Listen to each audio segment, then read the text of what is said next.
So now 11th lecture is second digital modulation technique, frequency shift keying और FSK। इसमें भी वही parameters हम डिस्कस करेंगे कि इसकी डेफिनेशन क्या है, फिर इसकी इक्वेशन, इसकी वेवफॉर्म्स, देन इसका स्पेक्ट्रम्स के साथ इसकी bandwidth, then modulator, receiver and advantage या एप्लीकेशंस, वो आप चलो खुद भी देख सकते हैं। सो एफएसके की डेफिनेशन क्या है कि जो भी आपको बिट पैटर्न आएगा 1011 001 कैरियर की, इसमें कैरियर ऐड होगा, मॉड्यूलेशन तभी बनेगी। 1 के कॉरस्पॉन्डिंग एक फ्रीक्वेंसी जाएगी कैरियर की और एक डिफरेंट फ्रीक्वेंसी 0 के कॉरस्पॉन्डिंग जाएगी।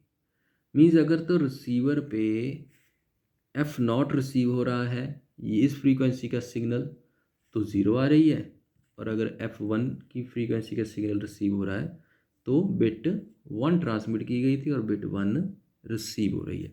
वहाँ से आपको पता चल जाएंगे। सो इसका मतलब देखो क्या हुआ कि इस केस में हम 2 कैरियर्स यूज़ कर रहे हैं, दोनों हाई फ्रीक्वेंसी के हैं, एक F0 का एक F1 का है। मीन्स पहले तो ये तो चलो इसकी डेफिनेशन हो गई ना। मीन्स अगर हम इसका वेवफॉर्म देखें, यहीं पे अगर मैं इसको ड्रा करूं, let's say this is 1, this is 0 1 1 0 0 and 1। तो ये लेट्स से चलो कोई भी मैं एक जनरल लिख लेता हूँ, ये कैरियर सिग्नल है, कैरियर सिग्नल है जिसका एम्पलीट्यूड और फ्रीक्वेंसी बिना मॉड्यूलेशन के, विदाउट मॉड्यूलेशन के कांस्टेंट है। तो जब ये मॉड्यूलेशन होगी तो 1 के कॉरस्पॉन्डिंग लेट्स से जो F1 है वो F0 से ज़्यादा है। वैसे तो दोनों ही हाई हैं, बट उन दोनों में से भी F1 is greater than F0। तो 1 पे हाई फ्रीक्वेंसी, फिर 0 पे लो फ्रीक्वेंसी, फिर 1 पे हाई फ्रीक्वेंसी, 0 पे लो फ्रीक्वेंसी, फिर 1 पे high frequency. So this is the waveform of the VFSK signal. This is again the analogue. Information digital था, कैरियर हाई फ्रीक्वेंसी एनालॉग था, कैरियर 2 फ्रीक्वेंसीज वाला लेना है, तो ऐसी 2 फ्रीक्वेंसीज का मिक्सचर हमें FSK की वेवफॉर्म मिलेगी। बिट 1 के कॉरस्पॉन्डिंग लेट से हाई फ्रीक्वेंसी, हाँ आप बिट 1 पे लो फ्रीक्वेंसी भी ट्रांसमिट कर सकते हो और बिट 0 पे हाई फ्रीक्वेंसी भी ट्रांसमिट कर सकते हो। ठीक है, वो सिंक्रोनाइजेशन करके ट्रांसमीटर और रिसीवर में सिंक्रोनाइजेशन करनी पड़ेगी कि हम कैसे ट्रांसमिट कर रहे हैं। ठीक है, तो ऐसा ये सिग्नल बन जाएगा। और अगर हम इसको देखें कि ये ट्रांसमिट कैसे होगा और इसका ट्रांसमीटर सर्किट कैसे होगा, वेरी सिंपल। तो इसमें मेरे पास 2 कैरियर, पहले तो आप यहाँ पे 2 कैरियर लिखो। एक कैरियर ये वाला है जो लेट से √2PS cos ऑफ 2π F1t ये वाली फ्रीक्वेंसी प्रोड्यूस कर रहा है, और दूसरा career √2PS cos of 2π F0t ये कर रहा है। ठीक है, तो ये 1 पे है और ये 0 पे ट्रांसमिट होगा। मीन्स जब तो हम 1 ट्रांसमिट करना चाहते हैं तो इस सिग्नल को ट्रांसमिट कर दो, जब हम 0 ट्रांसमिट करना चाहते हैं तब इस सिग्नल को ट्रांसमिट कर दो। ठीक है, तो यहाँ पे आप क्या लिख सकते हो, सिंपल एक प्रोडक्ट मॉड्यूलेटर ले लो, चाहे मल्टीप्लाई का साइन बना दो, प्रोडक्ट मॉड्यूलेटर ऐसे लिख लो, चाहे इसको ऐसे लिख लो। तो एक इसको P1 के साथ मल्टीप्लाई, इसको P0 के साथ मल्टीप्लाई, और दोनों को यहाँ पे ऐड कर दो और ये मेरी VFSK मिल जाएगी। कंडीशन क्या होगी कि जब बिट 1 आ रही है तो P1 1 रखना है और P0 0 रखना है, और जब बिट 0 आ रही है तो P1 0 रखना है और P0 1 रखना है। जब बिट 1 आई तो P0 0 कर दिया, ये सिग्नल नहीं गया, सिर्फ यही सिग्नल पास हुआ, तो तो ये सिग्नल यहाँ से ट्रांसमिट हो जाएगा, यहाँ पे एंटीना लगा दो। जब बिट 0 आई तो P0 1 हो गया, P1 0 हो गया, ये 0 हो गया, ये सिग्नल पास नहीं हुआ, तो ये यहाँ पे 0 होगा और ये होगा 0 प्लस दिस सिग्नल, ये ट्रांसमिट हो जाएगा। तो इसकी इक्वेशन अगर लिखनी है VFS के, ये इक्वेशन क्या है, P1 के साथ मल्टीप्लाई है √2PS cos of 2 π f1t plus P0 के साथ मल्टीप्लाई है √2PS cos ऑफ 2 π f0t। सो इसमें देख लो, अगर बिट 1 आएगी तो ये 1 है, तो इक्वेशन ये वाली ट्रांसमिट हो जाएगी, और अगर बिट 0 है तो ये 0, ये 1 होगा, तो इक्वेशन ये वाली ट्रांसमिट हो जाएगी। क्योंकि P1 तो P0 हमने आर्बिट्रेरी ले लिए, उनको हम सेट कर देंगे, ये कोई भी कॉन्स्टेंट्स हैं, इनकी वैल्यू देख लेना, कॉन्स्टेंट्स नहीं है, चलो कंडीशनल पैरामीटर्स हैं, तो उनकी वैल्यू हम सेट कर सकते हैं। तो ऐसे हमारी FS के वेव फॉर्म जनरेट होती है। डेफिनेशन क्या है, 2 फ्रीक्वेंसीज होगी। ये जो फ्रीक्वेंसीज होती हैं इनको बोलते हैं हम मार्क एंड स्पेस फ्रीक्वेंसीज। ठीक है, इक्वेशन ये कर ली, वेव फॉर्म ये कर ली, और मॉड्यूलेटर ट्रांसमीटर, ये इसका ट्रांसमीटर या मॉड्यूलेटर सर्किट हो गया। अब इसका जो स्पेक्ट्रम होता है वो स्पेक्ट्रम इसका सिमिलर होता है ASK का, लेकिन इसमें 2 फ्रीक्वेंसीज प्रेजेंट हैं। वन इज़, उसमें सिर्फ FC था, एक थी, one is F0 and another one is F1। तो जो भी इसका डेटा रेट है, यहाँ पे F1 प्लस R/2, यहाँ पे F1 माइनस R/2, यहाँ पे F0 प्लस R/2, यहाँ पे F0 माइनस R/2। ये और भी इसमें साइड लोब्स भी होते हैं, उनको चलो वो कम एम्पलीट्यूड के होते हैं तो उनका ज़्यादा सिग्निफिकेंस नहीं रहती। सो इसकी अगर बैंडविड्थ देखनी है, ये इसका स्पेक्ट्रम हो गया, तो इसका highest component this one minus lowest component this one, that is F1 plus R/2 minus this F0 minus R/2, ये माइनस है, ये प्लस हो जाएगा। ठीक है, so this is F1 minus F0 plus R। So this is the bandwidth of the FS के signal.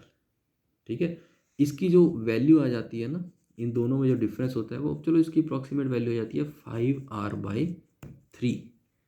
This is the bandwidth of the FS के signal, कि इतनी चैनल इतनी बैंडविड्थ का चाहिए जितना उसका डेटा रेट है, that is 5/3 times of its data rate, तब ये FS के सिग्नल इफेक्टिवली ट्रांसमिट हो जाएगा। ठीक है जी, सो ये हमारे पास हो गए। अब हम इसका सिर्फ रिसीवर रह गया है। ठीक है, हम इसका रिसीवर भी देख लेते हैं।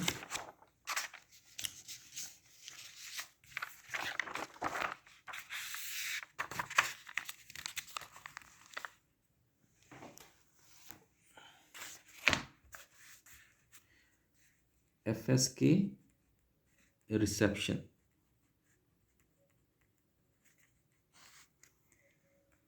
FS के reception again, first one is coherent and second one is non coherent. देखो ASK में एक ही फ्रीक्वेंसी थी, तो वो एक ही ऐसे पैटर्न में या लाइन में उसका रिसीवर चलता गया। इस केस में बेसिकली 2 फ्रीक्वेंसीज हैं, 2 फ्रीक्वेंसीज मैंने ट्रांसमीटर पे यूज़ की, तो 2 ही फ्रीक्वेंसीज मुझे कोहेरेंट रिसेप्शन में चाहिए, वही कैरियर की। कोहेरेंट रिसेप्शन में मैंने सिग्नल को कैरियर के साथ मल्टीप्लाई करना है, और नॉन कोहेरेंट में मैंने कैरियर के साथ मल्टीप्लाई नहीं करना। पहले मैं कोहेरेंट करा रहा हूँ, FS के में ज़्यादातर नॉन कोहेरेंट वैसे यूज़ करते हैं, चलो पहले मैं कोहेरेंट डिस्कस करा रहा हूँ। तो जो भी मेरे पास सिग्नल आ रहा है, अब इसमें 1 और 0 है, किसी फ्रीक्वेंसी की फॉर्म में है, वो F1 पे 1 है और F0 पे 0 है, लेकिन मुझे F1 वाला सिग्नल F1 के कैरियर के साथ मल्टीप्लाई करना है, और F0 वाला सिग्नल F0 के साथ उसको रिसीव करना है। पहले तो मैं यहाँ पे एक पावर स्प्लिटर लगा लूँगा, यहाँ पे आप लिख सकते हो पावर स्प्लिटर। इसको मैं 2 डायरेक्शंस में इसकी पावर डिवाइड कर देता हूँ, कि ये इस डायरेक्शन में भी चली जाए और इस डायरेक्शन में भी चली जाए। यहाँ पे मैंने इसको मल्टीप्लाई कर दिया √2 PS cos ऑफ 2π f1t, और यहाँ पे मैंने इसको मल्टीप्लाई कर दिया √2 PS cos ऑफ 2π f0t। ठीक है, उसके बाद मल्टीप्लाई करने के बाद यहाँ पे मैंने बैंड पास फिल्टर लगा लिया f1 की कट ऑफ फ्रीक्वेंसी का, और यहाँ पे मैंने बैंड पास फिल्टर लगा लिया f0 की फ्रीक्वेंसी का। तो नेचुरली यहाँ से सिर्फ f1 पास होगी। अब f1, क्योंकि इसमें तो बेसिकली दोनों सिग्नल्स प्रेजेंट होंगे, ये जो रिसीव्ड सिग्नल आ रहा है इसमें f1 भी प्रेजेंट होगी और इसमें f0 भी प्रेजेंट होगी। वो मैंने दोनों डायरेक्शंस में ट्रांसमिट कर दी, यहाँ पे भी यहाँ पे भी। तो मैंने यहाँ पे उसको f1 कैरियर के साथ मल्टीप्लाई कर दिया, ठीक है, और यहाँ पे मैंने उसको f0 कैरियर के साथ मल्टीप्लाई कर दिया। उसके बाद अब मैं चाहता हूँ कि ऊपरी डायरेक्शन में सिर्फ f1 जाए और नीचे डायरेक्शन में सिर्फ f0 जाए, तो मैंने उसको फिल्टर कर दिया। फ्रीक्वेंसीज ब्लॉक करनी है, पास करनी है, हम फिल्टर से कर सकते हैं, यही रोल होता है फिल्टर्स का। इसके बाद यहाँ पे वही इंटीग्रेटर, ASK में जब हम एक डायरेक्शन में काम कर रहे थे वही इसमें दो डायरेक्शंस में काम हो रहा है, इंटीग्रेटर। फिर चलो सैंपल एंड होल्ड, ठीक है, ये कर लेना, यहाँ पे भी सैंपल एंड होल्ड, ठीक है, ज़्यादा इसका जरूर नहीं है। फिर यहाँ पे आप कंपेरेटर लगाओगे, वहाँ ऐसे plus minus, this is the output. वहाँ पे भी कंपेरेटर लगाते थे, वहाँ पे लगाते थे रेफरेंस के साथ। यहाँ पे कंपेयर आपने आपस में करा दिया दोनों ब्रांचेस को। अगर तो मेरे पास 1 वाला आ रहा होगा, मीन्स f1 रिसीव हो रही है, तो वो f1 नेचुरली f0 नहीं रिसीव हो रही है, तो ये वाला तो 0 चलेगा और ये वाला हाई चलेगा, f1 वाला। ये वाला अगर हाई चलेगा तो प्लस पे भी हाई सिग्नल आएगा और माइनस पे कम आएगा, तो बिट कौन सी आ जाएगी, 1। अगर मेरे पास है तो यहाँ पे सिग्नल तो मीन्स कंबाइंड ही है, लेकिन मैं उसको, वही बात आ गई ना, उसको मैं बिट ड्यूरेशन के इंटरवल के अकॉर्डिंगली उसको मैं आगे पास कर रहा हूँ, ताकि उसको ईजिली डिकोड कर सकूँ। ऐसा नहीं कि सारे का सारा सिग्नल भेज दिया। जो भी मेरे पास यहाँ पे सिग्नल आया, लेट से ये हाई फ्रीक्वेंसी आ गई, फिर उसके बाद लो फ्रीक्वेंसी आ गई, फिर लेट से हाई फ्रीक्वेंसी के आ गए, ठीक है, फिर ऐसे आ गए, तो ये मुझे पता होगा कि मेरी एक बिट का ड्यूरेशन क्या थी, क्योंकि डेटा तो मैंने बनाया था ना, डिजिटल डेटा, तो मुझे पता है मेरी टीबी की ड्यूरेशन क्या है, व्हाट इज़ टीबी। तो वही एक बिट में ही मैं साइकिल्स ट्रांसमिट कर रहा हूँ, तो यहाँ से फिर मैं वही ड्यूरेशन के लिए ये सिग्नल को पास करूँगा। उसमें या तो फिर वो f1 पास होगी या फिर f0 पास होगी। अगर f1 पास होगी तो यहाँ पे सिग्नल ज़्यादा जनरेट होगा माइनस से, अगर प्लस का सिग्नल माइनस है तो 1 आएगा। अगर f0 पास होगी तो यहाँ पे सिग्नल ज़्यादा जनरेट होगा, ये सिग्नल कम होगा, तो बिट 0 डिकोड होगी। So this is the coherent reception of FSK. Similar is the non-coherent reception. Non-coherent reception में क्या है, वही सिग्नल आ गया FSK, इसको पहले स्प्लिट कर लो, पावर स्प्लिटर इस डायरेक्शन में चला गया, इस डायरेक्शन में चला गया। यहाँ पे बैंड पास फिल्टर लगा लो f1 का। मल्टीप्लिकेशन कैरियर से नहीं करनी, और इसमें भी ये कैरियर सिग्नल से ही जनरेट होते हैं। यहाँ पे बैंड पास फिल्टर लगा लो f0 का, तो ये f1 वाला ये पास करेगा, f0 वाला ये पास करेगा। यहाँ पे इन्वेलप डिटेक्टर या demodulator, envelope detector, this one is envelope detector. फिर उसको बिट वाइज इंटीग्रेटर, यहाँ पे भी इंटीग्रेटर। फिर चलो वो सैंपल करके इनको आपस में कंपेयर कर देना है, दिस इज कंपेरेटर। तो यहाँ पे सिग्नल आ जाएगा। अगर 1 आ रही थी, यहाँ पे बिट इंटरवल्स के कॉरस्पॉन्डिंग सिग्नल पास करोगे। अगर वो f1 वाला हुआ तो वो ऊपर ये वाला उसे f1 को पास कर देगा, ये तो f1 को पास नहीं करेगा, क्योंकि यहाँ से सिग्नल तो दोनों डायरेक्शंस में जाएगा ना, ठीक है। लेट्स से मेरे पास F1 वाला एनालॉग सिग्नल कैरियर यहाँ से आया, तो वो यहाँ पे भी चला गया, यहाँ पे भी चला गया, लेकिन यहाँ से इस फिल्टर ने उसको पास कर दिया, इसने उसको ब्लॉक कर दिया, क्योंकि ये फ्रीक्वेंसी इसकी पास बैंड में नहीं है। तो उसके बाद उसको वो डिटेक्ट करके यहाँ पे प्रोड्यूस कर देगा। तो प्लस का सिग्नल माइनस से ज़्यादा आ गया तो बिट 1 प्रोड्यूस हो जाएगी। अगर यहाँ पे 0 बिट वाली कैरियर आई तो F0 को ये वाला फ़िल्टर पास नहीं करेगा, ये वाला पास कर देगा, तो यहाँ पे सिग्नल ज़्यादा आएगा, तो प्लस वाला कम आएगा, तो यहाँ पे बिट 0 आ जाएगी। तो this is the non coherent reception, ठीक है। So this is all about for the FSK digital modulation technique. Previous lecture जो 10th लेक्चर था उसमें ASK हमने अच्छे से स्टडी किया, प्लस डिजिटल मॉड्यूलेशन की इंट्रोडक्शन, नीड, वो सारा भी अच्छे से स्टडी किया। तो FSK में भी हमने इसकी डेफिनेशन देख ली कि 2 फ्रीक्वेंसीज जाएंगी, फिर इसकी वेव फॉर्म देख ली थी वो कैसे जाती हैं, फिर इसकी इक्वेशन भी कर ली, वो P1 का और P0 दो लेके उनको मल्टीप्लाई करके, ठीक है। P1 के साथ √2 PS cos of 2 pi F1t plus P0 के साथ √2 PS cos of 2 pi F0t, equation हो गई। फिर इसका स्पेक्ट्रम भी हमने देख लिया, इसकी बैंडविड्थ 5R/3, फिर इसका मॉड्यूलेटर सर्किट और इसके दोनों रिसीवर सर्किट, ठीक है। तो वो हमने अच्छे से ये अभी स्टडी कर लिया है, ठीक है जी। सो ASK भी कंप्लीट हो गया, FSK भी कंप्लीट हो गया। इसके बाद अब जो मेन हमारा जो सेक्शन बी का पार्ट है दैट इज़ दी PSK। अच्छा, ये ना एक FSK में ना एक बहुत छोटे छोटे से टॉपिक हैं, ये आप खुद से कर लेना, ठीक है। First one is FSK detection using PLL and second one is continuous face frequency shift की।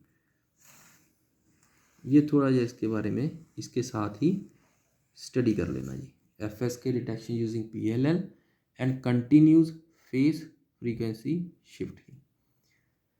इसके बाद फिर हम स्टडी करेंगे